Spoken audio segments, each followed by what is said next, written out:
ಇಷ್ಟು ದೊಡ್ಡ ಇಷ್ಟು ಭಯಂಕರ ಚಾಲೆಂಜ್ಗೆ ಉತ್ತರ ಕೂಡ ಅಷ್ಟೇ ಪವರ್ಫುಲ್ ಆಗಿರ್ಬೇಕಲ್ವಾ? ಹಾಗಾದರೆ ನಮ್ಮ ಹೀರೋ ಕಡೆ ನೋಡೋಣ.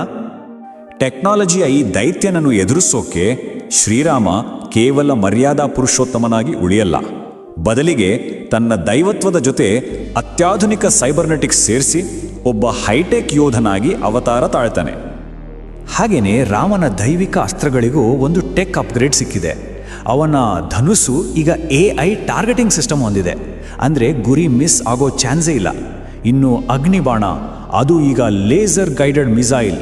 ಶತ್ರು ಎಲ್ಲೇ ಅಡಗಲಿ ಇದು ಬೆನ್ನಟ್ಟಿ ಹೊಡೆಯುತ್ತೆ. ಬರೀ ರಾಮ ಅಷ್ಟೇ ಅಲ್ಲ, ವಾನರ ಸೇನೆ ಕೂಡ ಒಂದು ಸೂಪರ್ ಸೋಲ್ಜರ್ ಆರ್ಮಿಯಾಗಿ ಟ್ರಾನ್ಸ್ಫಾರ್ಮ್ ಆಗಿದೆ. ಪ್ರತಿಯೊಬ್ಬ ಸೈನಿಕನಿಗೂ ಬಯೋನಿಕ್ ಅಪ್ಗ್ರೇಡ್ಸ್ ಮತ್ತು AI ಪವರ್ಡ್ ಬ್ಯಾಟಲ್ ಸೂಟ್ಸ್ ಇದೆ. ಇದು ಅವರ ಶಕ್ತಿ ಮತ್ತು ವೇಗವನ್ನು ಡಬಲ್ ಮಾಡುತ್ತೆ. ಇವರ ಪ್ಲಾಸ್ಮಾ ಗನ್ಗಳೇ ಲಂಕಾದ ಆ ಶಕ್ತಿ ಕವಚವನ್ನು ಭೇದಿಸಬಲ್ಲ ಏಕೈಕ ಅಸ್ತ್ರ. ಹಾಗಾದರೆ ನಮ್ಮ ಹನುಮಂತ, ಅವನ ಕಥೆ ಏನು ಕೇಳಿ. ಅವನ ದೇಹವನ್ನು ನ್ಯಾನೋ ಟೆಕ್ನಾಲಜಿಯಿಂದ ಅಪ್ಗ್ರೇಡ್ ಮಾಡಲಾಗಿದೆ. ಅವನನ್ನು ಒಬ್ಬ ಸೈಬರ್ನೆಟಿಕ್ ಮಹಾಯೋಧನನಾಗಿ ಮಾಡಲಾಗಿದೆ. ಈಗ ಅವನು ಸೌಂಡ್ಗಿಂತ ಫಾಸ್ಟಾಗಿ ಹಾರಬಲ್ಲ. ಅವನ ಪವರು ಹಳೆಯದಕ್ಕಿಂತ 10 ಪಟ್ಟು ಜಾಸ್ತಿ ಆಗಿದೆ. ಸೊ ಈಗ ನೋಡಿ, ಎರಡೂ ಕಡೆಯಲ್ಲೂ ಸೂಪರ್ ಟೆಕ್ನಾಲಜಿ ಇದೆ. ಒಂದು ಕಡೆ AI ರಾವಣ, ಇನ್ನೊಂದು ಕಡೆ ಸೈಬರ್ ರಾಮ. ಇನ್ನು ಯುದ್ಧದ ವೇದಿಕೆ ಸಿದ್ಧವಾಗಿದೆ. ಇದು ನಾವು ಹಿಂದೆಂದೂ ಕೇಳರಿಯದ ಒಂದು ಮಹಾಸಮರ. ಯುದ್ಧ ಶುರು ಆಗತ್ತೆ. ರಾಮ ತನ್ನ ಶಕ್ತಿ ಬಾಣವನ್ನು ಹಾರಿಸ್ತಾನೆ. ಅದು ಬರೀ ಬಾಣ ಅಲ್ಲ, ಅದೊಂದು ಡಿಜಿಟಲ್ ಕೀ. ಅದರ AI ಸಿಸ್ಟಮ್ ಲಂಕಾದ ಎನರ್ಜಿ ಶೀಲ್ಡನ್ನು ಹ್ಯಾಕ್ ಮಾಡಿ ದಾರಿ ಮಾಡಿಕೊಡುತ್ತೆ. ತಕ್ಷಣ ವಾನರ ಸೇನೆ ಕೋಟೆ ಒಳಗೆ ನುಗ್ಗುತ್ತೆ. ಆದರೆ ಅಲ್ಲಿ ಅವರಿಗಾಗಿ ಕಾದಿದ್ದಿದ್ದು ಯಾರು ಗೊತ್ತಾ?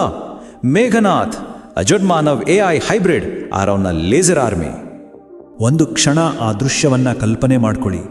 ಆಕಾಶ ಪೂರ್ತಿ ಪ್ಲಾಸ್ಮಾ, ಅವರು ಲೇಸರ್ ಫೈರಿಂಗ್ನಿಂದ ಕೆಂಪಾನಿದೆ.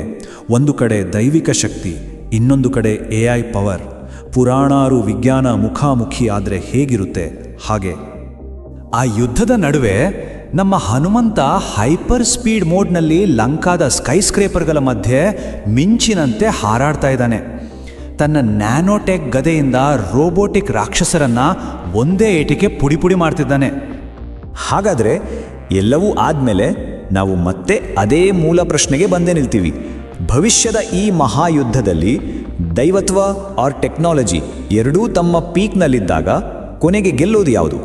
ಮನುಷ್ಯನ ನಂಬಿಕೆಯಾದ ಧರ್ಮನ ಅಥವಾ ಮನುಷ್ಯನೇ ಸೃಷ್ಟಿಸಿದ ಟೆಕ್ನಾಲಜಿನ? ಈ ಪ್ರಶ್ನೆಗೆ ಉತ್ತರ ಬಹುಶಃ ಭವಿಷ್ಯದಲ್ಲೇ ಅಡಗಿದೆ.